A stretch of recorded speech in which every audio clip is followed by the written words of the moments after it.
Hi, this is Travis on behalf of Expert Village talking to you about vacuuming. And what I want to talk about now is, how do you vacuum a room? Where do you start? Do you back yourself into a corner? It's almost like painting, if you're painting, like, say, a floor. Whoever paints their floors. But what you want to do is when you come into a room, depending on whether it's your living room, your bedroom, what you're going to want to do is you're going to want to make sure that you probably end up at the entrance door into that particular room.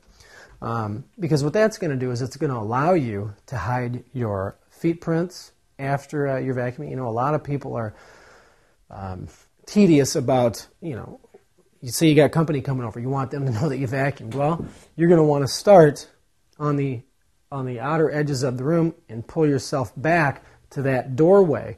That way you leave no footprints, you leave no track marks, and you can see that the room has been freshly vacuumed.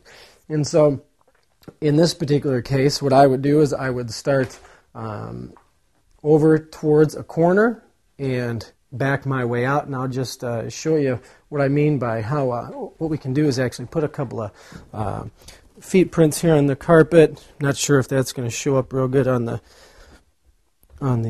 film, but we'll do that, and then I'll show you how we can disappear that and give it that freshly vacuumed look.